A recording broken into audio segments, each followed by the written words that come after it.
ప్రధానంగా 100 రోజుల్లో చేయాల్సినటువంటి హామీలు 6 గ్యారంటీలను అమలు చేయడానికి పూనుకోవడం, ఇప్పటికే 4 గ్యారంటీలను అమలు చేసినటువంటి పరిస్థితి.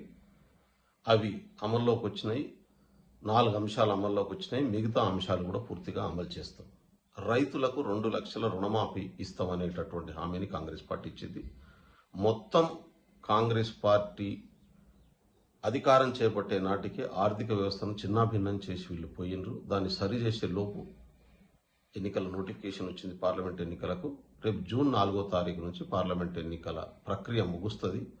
ఆగస్టు 15వ తారీఖు లోపు 2 లక్షల రుణమాఫీ ఖచ్చితంగా చేస్తామని చెప్పి ఇప్పటికే ముఖ్యమంత్రి గారు పదే ప్రకటిస్తున్నారు. ఇవాళ ఓడిపోయిన ఫ్రస్ట్రేషన్లో ఉన్నటువంటి బీఆర్ఎస్ ఇవాళ దాన్ని డైవర్ట్ చేయడం కోసం రకరకాల ఫిట్స్ చేస్తున్నది. ప్రజల్లో అంగీకారం లేకుండా ఛాలెంజ్లు వేసుకుంటూ తిరుగుతూ ఉన్నాడు. నేను హరీష్ రావు గారికి కొన్ని ప్రశ్నలు అడగాలనుకుంటా ఉన్నాను, సమాధానం చెప్పాల్సినటువంటి బాధ్యత ఉంది. నువ్వు అమరవీరుల స్తూపం కాడికి పోయినావు కదా హరీష్ రావు, నీకు సిగ్గు అనిపించలే, బాధ అనిపించలే? 9 సంవత్సరాలు మంత్రిగా ఉన్నావు, మొన్నటిదాకా కంచేసి ఉంచిరు కదా అమరవీరుల స్తూపానికి. మీరు ఎవరు పోకుండా ముళ్ళ కంచెను రేవంత్ రెడ్డికి ముఖ్యమంత్రి అయిన తర్వాత కదా అమరవీరుల స్తూపానికి వేసినటువంటి ముళ్ళ కంచె తొలగించబడ్డది. తెలంగాణ ఉద్యమంలో 1200 మంది చచ్చిపోతే 9.5 సంవత్సరాలు పాలించి 550 మందికి కుదించేసిరు కదా కుటుంబాలను ఆదుకోకుండా. బాధ అనిపించలే? వాళ్ళు గుర్తుకు రాలే నీకు? నువ్వు పెట్రోల్ పోసుకుంటానని డ్రామా ఆడి 100 మందికి చనిపోవడానికి కారణం నువ్వనేటటువంటి విషయం కూడా నీకు సోయికి రాలే? వచ్చుంటే బహుశా ఇట్లా మాట్లాడుండేటోడి కాదు. నువ్వు ఏ ప్లేస్లో పోయి ఇవాళ నిలబడ్డావో ఆ ప్లేస్లో ఫ్రీగా వెళ్ళడానికి 9.5 సంవత్సరాల్లో ఎప్పుడన్నా అవకాశం ఉండేనా? పోనిచ్చిరా మమ్మల్ని? నివాళులు అర్పించే పరిస్థితి ఉండేనా? అర్పించనిచ్చిరా నివాళులు ప్రజలకు? ఆడదాకా వెళ్ళనిచ్చిండ్రా?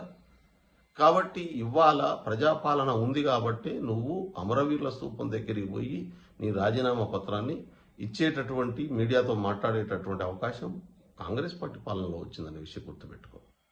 ఎందుకు 1200 మందిని ఆదుకోలేకపోయారో ఇప్పటికైనా చెప్పగలుగుతావా? ఈ ఆత్మహత్యలకు పూనుకోవడానికి కారణం నువ్వు అనే విషయం నీకు తెలుసు కదా. కాబట్టి ఇవాళ ఏ రోజు కూడా ఎందుకు రైతులకు ఇవాళ 1,00,000, 1,50,000, 2 లక్షలు అప్పయింది? మీరు మొదటి దఫా 1,00,000 రూపాయలు మాఫీ చేస్తామని చెప్పారు. మాఫీ చేసిరా 1,00,000 రూపాయలు? చేయలే కదా. సంవత్సరానికి 25,000, 20,000 జమ చేస్తే వడ్డీకి సరిపోయినాయి, అప్పట్నే మిగిలింది. 2వ దఫా కూడా 1,00,000 రూపాయలు మాఫీ చేస్తామన్నారు. పోనీ 2వ దఫా మాఫీ చేసిరా?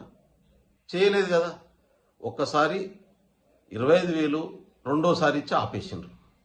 ఇప్పటికీ మీ జిల్లాలో చాలా గ్రామాల్లో మొదటి దఫా రుణమాఫీ కానటువంటి వాళ్ళు ఉన్నారు కదా మెదక్ జిల్లాలో. ఎందుకు చేయలేకపోయినరు? కాబట్టి రైతుల్ని డైవర్ట్ చేయాలని, రైతుల్ని రెచ్చగొట్టాలని మీరు చేసేటటువంటి నీచ రాజకీయాలు బంద్ చేయండి. కాంగ్రెస్ పార్టీ ఇచ్చినటువంటి ప్రతి హామీని 100% అమలు చేసి తీరుతుంది. అమరవీరులను ఆదుకోవడం శాత కానటువంటి వాళ్ళు తెలంగాణ ప్రైడ్ను, జయ తెలంగాణ గీతాన్ని ఒక ఎగ్జిక్యూటివ్ ఆర్డర్ చేయాలి. ఇచ్చిండ్రా మీరు? రేవంత్ రెడ్డి గారు వచ్చినాక జయ తెలంగాణ రాష్ట్ర గీతంగా ఇవాళ గుర్తించబడ్డది. ఎందుకు ఇవ్వలేదు ఆ రోజు? మీరు చాలాసార్లు మాట్లాడినాం కదా, చాలాసార్లు అడిగినాం కదా, ఎందుకు చేయలేకపోయినరు? ముళ్ళ కంచెరు సీఎం ఇంటికి పెట్టుకున్నారు మీరు, దించమని చెప్పి 100 సార్లు అడిగినాం. ఎందుకు దించలేదు మీరు? ధర్నా చౌక్ను బ్యాన్ చేసిరు, కోర్టుకు పోయే పర్మిషన్ తెచ్చుకోవాల్సిన పరిస్థితి వచ్చింది. ఇవాళ ధర్నా చౌక్లో ధర్నా చేసుకోవడానికి అవకాశం లేదా? ప్రజాస్వామ్యాన్ని ఎవరు కాపాడుతున్నారు? ప్రజా విలువలను ఎవరు కాపాడిండ్రు? ఇవాళ కోట్ల మంది, 30 కోట్లకు పైన ఇవాళ ఆర్టీసీలో మహిళలు ప్రయాణం చేస్తున్నటువంటి మాట వాస్తవం కాదా? ఇవాళ 500 గ్యాస్ వస్తున్నటువంటి మాట వాస్తవం కాదా? ఇవాళ 200 కరెంటు బిల్లు ఫ్రీగా వస్తున్నటువంటి మాట వాస్తవం కాదా? ఇవాళ 10 లక్షల ఆరోగ్యశ్రీ కవర్ అవుతున్నటువంటి మాట వాస్తవం కాదా? ఏది వాస్తవం కాదు చెప్పు హరీష్ రావు. దీంట్లో మీరు ఏమైనా చేసి రాపోని. చివరికి సీఎం మెర్సీతోనిచ్చేటటువంటి ఆరోగ్యం పాడైతే ఇచ్చే పైసలలో కూడా తిన్నటువంటి లంచుగొండ్లు కదా మీరు. ఇంతకంటే దుర్మార్గమైనటువంటి పాలన ఏముండే గతంలో? తెలంగాణ ప్రైడ్ను, తెలంగాణ పునాదిని, తెలంగాణ ప్రజలు కోరుకునే ఆలోచనను ఇవాళ రేవంత్ రెడ్డి గారు ఇంప్లిమెంట్ చేస్తూ ఉన్నారు, దాన్ని అమలు చేసేటటువంటి ప్రయత్నం చేస్తూ ఉన్నారు. ఒక్క రోజన్న కేసీఆర్ గారు వచ్చి అంబేద్కర్కు దండేసిండా 9 సంవత్సరాల కాలంలో? ఒక్కసారన్న సమ్మక్క సారక్క దగ్గరికి వచ్చిండా? ఎందుకు రాలే? చివరికి రామాలయానికి కూడా తన మనవడితో తలంబరాలు పంపించిన చరిత్ర మీది. కాంగ్రెస్ పార్టీ అట్లా చేయలే. ఒక ప్రజాస్వామ్యయుతంగా అన్ని వర్గాల్ని కలుపుకొని పనిచేసేటటువంటి ప్రభుత్వం. పగబట్టినట్టు పగబట్టారు కదా ఉద్యోగుల మీద మీరు. ఇవాళ 1వ తారీఖు జీతాలు వస్తున్నాయి. ఇవాళ ప్రతిదీ 44 నెలల్లోనే, ప్రభుత్వం ఏర్పడ్డ 4 నెలల్లోనే ఇంత ఫ్రస్ట్రేషన్ ఎందుకు వస్తున్నది మీకు? ఎందుకు ఓపిక పట్టలేకపోతున్నారు? 5 సంవత్సరాల కోసం ఇవ్వబడ్డటువంటి హామీలు 4 నెలల్లో పూర్తి చేయలేదు. కాంగ్రెస్ పార్టీ విఫలమైపోయిందా? పాలన అనుభవం ఉన్నటువంటి మీలాంటి వాళ్ళు కూడా ఇట్లా మాట్లాడితే ఎట్లా? ఏమనుకోవాలి జనం? ఏమనుకున్నా పర్లేదా?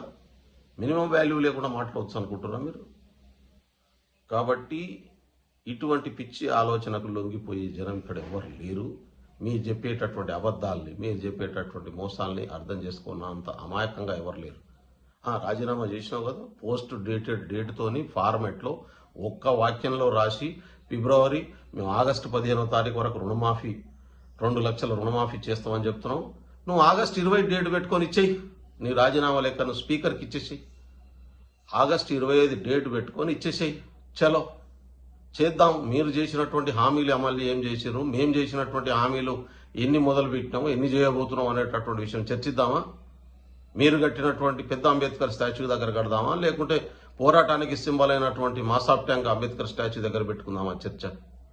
అమరవీరుల స్తూపం ఇదే నువ్వు ఇవాళ హామీ పత్రం పట్టుకొని, రాజీనామా పత్రం పట్టుకొని, దొంగ రాజీనామా పత్రం పట్టుకొని పోయినటువంటి స్తూపం కాడ కూర్చుందామా, లేకుంటే లంచాల కోసం లంచాలు పెట్టి చివరికి అమరవీరుల స్తూపంలో కూడా లంచాలు తీసుకొని కరప్షన్ తీసుకున్నటువంటి కొత్త అమరవీరుల స్తూపం మీరు కట్టిన కాడ పెట్టుకుందామా చర్చ? పెట్టండి. ఎక్కడ పెడదామా పదండి, నేను వస్తా. మీరు చేసినటువంటి మోసాలు, మీరు ఇచ్చినటువంటి హామీలు ఎన్ని చేసినారు? 3 ఎకరాలు ఎస్టీలకు 3 ఎకరాలు అని చెప్పి జీవో ఇవ్వకపోతుంది కదా. ఇంత అన్యాయమా? ఒక ఎగ్జిక్యూటివ్ ఆర్డర్ ఎందుకు ఇవ్వలేదు? ఎందుకు అడగలేదు? ఒక్కరోజు కూడా ఎందుకు నిలదీయలేదు మీ మామను? ముళ్ళకం చేస్తున్నావు, తప్పు, అమరవీరుల స్తూపం కాడ వేయొద్దు అనేటటువంటి మాటను ఎందుకు అనలేదు ఆ రోజు? ధర్నా చౌక్ మనం పోరాటం చేసి తెలంగాణ తెచ్చుకున్నామని చెప్తున్నాం. మరి పోరాడేటటువంటి హక్కు, ప్రజల వాయిస్ను చెప్పే హక్కు ప్రజలకు ఉందని చెప్పి ధర్నా చౌక్ ఉండాలని చెప్పి ఎందుకు ఆర్గ్యుమెంట్ చేయలేదు? ఎందుకు నిలబడలేదు? కాబట్టి ఈ నంగనాచి మాటలు, ఈ తప్పుడు వాగ్దానాలు, ఈ డైవర్ట్ చేసేటటువంటి మాటలు బంద్ చేయండి. తెలంగాణ ప్రజల అమాయకులు కాదు. మీ మోసాల్ని, మీ మాటల్ని ఎవరు నమ్మేటటువంటి స్థితిలో లేరు. ఉన్న గౌరవం పోగొట్టుకోకూడదని చెప్పి కోరుతా ఉన్నాం.